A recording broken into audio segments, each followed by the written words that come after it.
بنو آراش قبیلے کا ایک شخص آیا نبی کریم کی بارگاہ میں. کس طرح آیا میرا پس منظر سنیے گا. وہ کہتا ہے میں چھوٹا سا بزنس مین تھا تو میں تھوڑا تھوڑا کام کرتا تھا. میں مکے کے دائیں بائیں جو گاؤں تھے، بنو آراش ایک قبیلہ تھا، تو اس گاؤں سے میں 2-4 جانور خریدتا، مکے لا کے میں 1-2 دینار نفع لے کے بیچ دیتا. بیوپاری کہتے ہیں ہم اپنی زبان میں. تو کہتے میرا یہ کاروبار تھا. ایک دفعہ میں 2 اونٹ لے کے مکے آیا تو مکے میں نے شور سنا کہ یہاں ایک جادوگر ہے، معاذ اللہ ساحر ہے، کاہن ہے، اس کے قریب کوئی نہ جائے.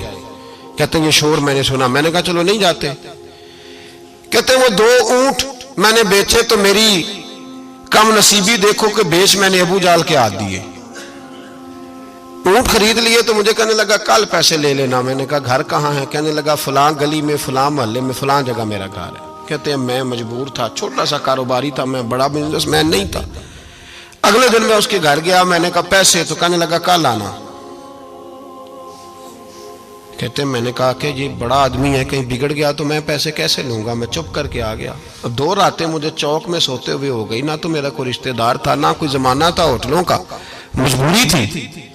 تیسرے دن میں پھر گیا تو میں نے کہا پیسے؟ کہنے لگا کل آنا. تو میں نے کہا یار میرا یہاں کوئی بھی نہیں، میں سڑک پہ سوتا ہوں، مہربانی کر میرے پیسے دے. اور میں اتنا بڑا آدمی بھی نہیں، ہو سکتا میرے پاس کرایہ بھی نہ ہو، میرے پیسے دے میں جاؤں. کہتے ذرا دبا کے بات کی تو کہنے لگا چل دوڑ جا، جہاں سے ملتے ہیں لے لے. یہ تاجر جب ڈوبتے ہیں تو یہ خودکشیاں کرتے ہیں، اس لیے کہ جس آدمی کی اصل زر ڈوب جائے وہ کدھر جائے گا بیچارہ. کہتے ہیں میں وہاں سے پلٹا اور پلٹ کر میں نے لوگوں سے پوچھا کہ مکے کے سردار چودھری امیر لوگ کہاں بیٹھتے ہیں. تو انہوں نے کہا کہ کعبے کے ساتھ یہ چھوٹی چھوٹی ٹولیاں بنی ہوئی ہیں، یہ سارے چودھری بیٹھے. کہتے ہیں میں جا کے ایک ٹولی کے بیچ کھڑا ہوا، اس میں ابو لہب، ابو سفیان، عتبہ، عتیبہ، شیبہ سارے بیٹھے تھے، بڑے بڑے سردار. میں نے ان سے کہا کہ بھائی چودھریو میری تھوڑی مدد کراؤ.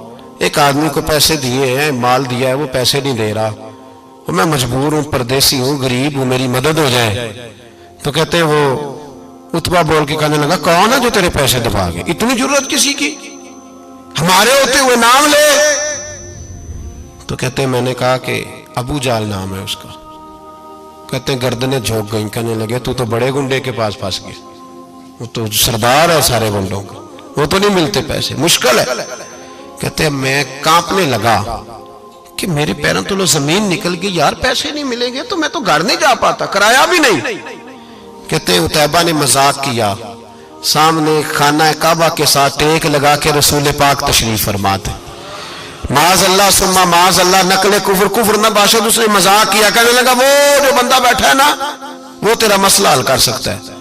کہتے اس نے مذاق کیا، باقی تالی لگا کے ہنسنے لگے. مجھے سمجھ نہ آئی، بھیجتے بھی ہیں، مذاق بھی اڑاتے، پر ڈوبتے کو تنکے کا سہارا میں چلا گیا. اللہ کے رسول وظیفہ پڑھ رہے تھے تو میں ڈرتے ڈرتے کہ میرا کہیں یہ سہارا بھی نہ چلا جائے، میں ڈرتے ڈرتے پیچھے بیٹھ گیا کہ حضور فارغ ہوتے ہیں. تو غریب آدمی ڈرتا ہے نا چودھری صاحب بگڑ نہ جائیں. تو اسی پس منظر میں ڈر رہا ہوں کہ کہیں کوئی بات نہ ہو جائے. فارغ ہوتے ہیں تو بات کرتا ہوں لیکن قربان جاؤں. ابھی میں بیٹھا ہی تھا، میرے نبی نے رخ میری طرف پھیر لیا. کہتے میں پردیسی تھا، میرا کوئی اپنا نہیں تھا. 2 جملے نبی پاک نے کہے اور مجھے یوں لگا کہ بچھڑی ہوئی ماں مجھے مل گئی ہے. 2 جملے نبی پاک نے. پہلا جملہ فرمایا بھائی پردیسی لگتے ہو، اور دوسرا جملہ کہا پریشان لگتے ہو. کہتے ہیں میرے آنسو یوں نکلے جیسے نہریں بہتی ہیں. میں نے کہا محبوبہ میں تجھے جانتا تو نہیں، پر پردیس میں لٹ گیا ہوں. انشاءاللہ پردیسی کوئی بھی نہ تھی وے کخ جنا تو پارے. حضور ایک آدمی نے پیسے دبا لیے. کہتے جب میں رویا تو نبی پاک نے نہ نام پوچھا اس بندے کا، نہ کام پوچھا، میری گردن پہ تھپکی دی، فرمایا فکر نہ کر، جیسے تو کہے گا ویسے ہی ہو جائے گا. کام بھی نہیں پوچھا، نام بھی نہیں پوچھا. حضور نے بازو تھاما، گھر لائے اور حضور نے ٹوٹی ہوئی چٹائی پہ بٹھایا اور اللہ کا لاڈلا نبی اپنے مقدس ہاتھوں میں میرے لیے کھجورے لایا اور حضور میرے لیے دودھ لائے. کریم نے مجھے کھجورے کھلائیں، دودھ پلایا اور فرمایا جب تسلی ہو گئی، میں کئی دنوں کا بھوکا تھا، جی بھر کے میں نے کھایا. اب حضور نے فرمایا بات کیا ہے؟ حضور اس طرح میں نے پیسے دیے، مال دیا، اونٹ دیے، پیسے نہیں دیتا. بندہ کون ہے؟ ابو جال. کہتے حضور نے فرمایا فکر نہ کر، مل جائیں گے. تو فکر نہ کر، غم زدوں کو رضا مجدہ دیجئے کہ ہے.